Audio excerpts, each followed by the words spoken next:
ආයුබෝවන් මම අද කියන්න හදන්නේ ගොඩක් කට්ටියක් ගැන තියෙන අනවබෝධයක් ගැන. කියන්නේ මම දැකලා තියෙන ලංකාවේ දැන් ගොඩක් හොටෙල් ක්ෂේත්‍රය දැන් දියුණු වෙගෙන යනවනේ. කියන්නේ සංචාරක ක්ෂේත්‍රය. ඒකට මේ ගොඩක් කට්ටිය කියන දෙයක් තමයි දැන් කියන්නේ හොටෙල් වල ඉන්නවනේ චෙෆ්ලා ඉන්නවනේ. එතකොට කට්ටිය සමහරකට මම දැකලා තියෙනවා කියන චෙෆ් කියන හැමෝටම චෙෆ් කියලා කියන්නේ. එතකොට කුක් කියලා කියනවා. එතකොට හෙඩ් චෙෆ් කියලා කියනවා. ඒ වගේ කියන සමහරකට කිචන් එකේ ඉන්න ඔක්කොටම කියන්නේ චෙෆ්ලා කියලා කියනවා. කුක් කෙනෙක් කියලා කියනවා. මට මම අර ඔක්කොටම සාමාන්‍යයෙන් මොකද දැන් ලංකාවේ හොටල් ක්ෂේත්‍රයේ වේගෙන් දියුණු වෙගෙන යනවා. ගොඩක් කට්ටිය ක්ෂේත්‍රයට එනවා. ඒ කියන්නේ ඒ ගැන දන්නේ නැති කට්ටියටයි ක්ෂේත්‍රයට අලුතෙන් එකතු වෙන කට්ටියටයි පොඩි අවබෝධයක් දෙන්න යන්නේ සම්බන්ධව. මෙහෙමයි. කියන්නේ අපි ගත්තොත් එහෙම හොටෙල් ක්ෂේත්‍රයේ කියන්නේ ඉස්සර තිබුණා කියන්නේ අපි ඕක දැන් වෙන උයන කියන දේ කියන්නේ රජ කාලේ වගේ ඉඳලා දෙන දෙයක් නේ. ඒ කාලේ ඉස්සරම තිබුණා කිව්වේ කෝකියෝ කියලා.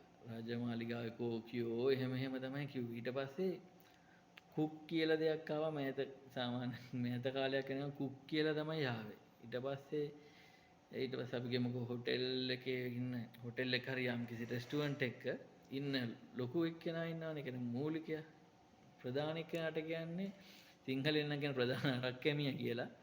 ඊට පස්සේ දැන් සාමාන්‍ය විහාරේ කියන්න ගත්ත හෙඩ් චෙෆ්. එහෙම තමයි හොටෙල් වල වුණත් පහුගිය කියන්නේ සාමාන්‍ය අවුරුදු දැන් 20කට වගේ මට මතක විදියට හෙඩ් චෙෆ් ඒ වගේ දේවල් තමයි කිව්වේ. ඊට කලින් අර කියන ප්‍රොෆෙෂනල් විදියට කියන එක තිබුණාට සාමාන්‍ය විහාරයේ තිබුණේ හෙඩ් චෙෆ්. ඒ වගේ තමයි තිබුණේ. අපි දැන් බලමු කොහොමද හොටෙල් එක ඕගනයිසේෂන් චාර්ට් එක තියෙන්නේ කොහොමද කියලා. ඒකේ එකක් තමයි අපි ඉස්සලාම ගත්තා. මම මෙහෙම දැන් කියන්නේ හොටෙල් එක ලොකු වෙනකොට දැන් ඔය ගොඩක් ආමි වල ඒ වගේ තමයි ලොකු වෙනකොට ඕක ස්ට්‍රෙන්ත් එක ලොකු වෙලා එක පොසිෂන් ගොඩක් එනවා. ඒ වුණාට මම සරලව පැහැදිලි කරන්න. ඉස්සලාම හොටෙල් එකක ඉන්නේ එක්සිකියුටිව් චෙෆ් ඉන්නේ. එයා තමයි ප්‍රධානම එක්කෙනා.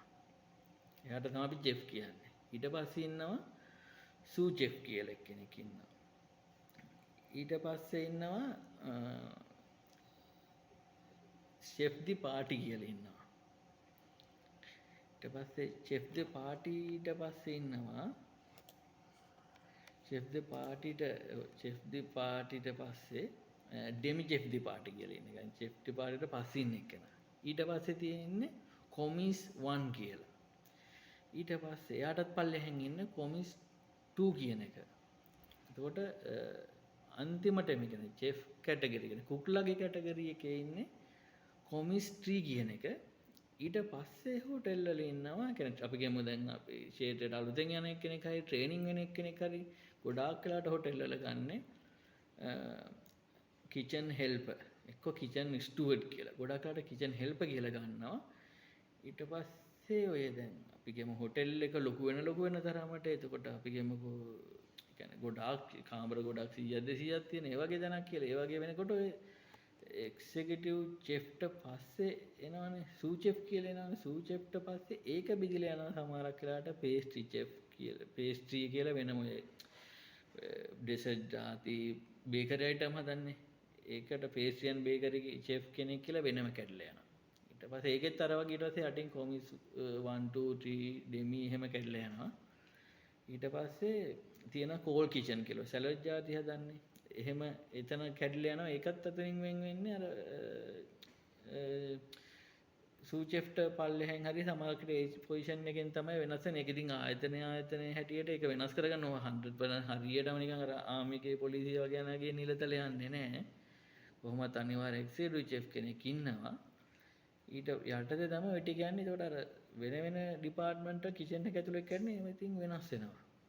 ඊපස්සේ අපි ගත්තාම ඔය කිචන් ස්ටුවර්ඩ් කියලා එකක් තියෙනවා. කිචන් ස්ටුවර්ඩ් කියන සාමාන්‍යයෙන් ඔය ක්ලීනින් කරනවා. එතකොට ඔය හට්ටි මුට්ටි හොදනවා. ඒ වගේ දෙයක් තමයි සරලව කිව්වොත්. ඒක කිචන් ස්ටුවර්ඩ් ළඟෙත් ඉන්නවා චීෆ් ස්ටුවර්ඩ් කියලා ඉන්නවා. ඊට පස්සේ ස්ටුවර්ඩ් කියලා ඒක සාමාන්‍ය කැටගරි 2කට 3කට වගේ කැඩෙනවා. ඒකත් අර එක්සිකියුටිව් චෙෆ්ට පල්ලෙහෙන් තමයි චීෆ් ස්ටුවර්ඩ් කියන එකත් යන්නේ. ඒ වගේ හැබැයි ගොඩක් ලොකු හොටෙල් වල තමයි ඒ වගේ යන්නේ.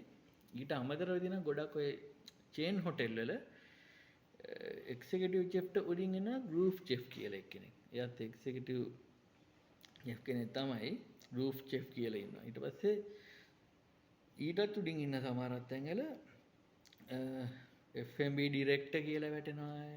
FMB ඩිරෙක්ටර් කියලා ඉන්නවා. එහෙම වැටෙන වෙලාව දෙන ඒක උඩම තියෙන පොසිෂන් එකක්.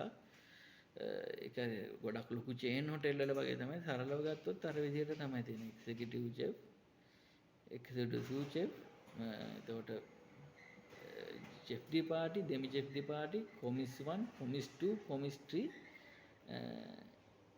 එතකොට කිචන් හෙල්පර් තමයි අන්තිම විදියට තියෙන්නේ. දැනට අපි ඕක සරලව ගත්තොත් ওই ටික තමයි තියෙන්නේ. ඕකේ. අපි එතකොට බලමු අපි දැන් හොටෙල් ට්‍රේඩ් එකේ තව accounts අනිත් ඩිපාර්ට්මන්ට් වල තව දේවල් තියෙනවා. ඒ කියන්නේ ඔය වගේම කැඩලා යන ඕගනයිසේෂන් chart මම ඉස්සරහට ඒ වගේ ගැන මේ වීඩියෝස් වලින් පැහැදිලි කිරීමක් අරගෙන එන්නම්.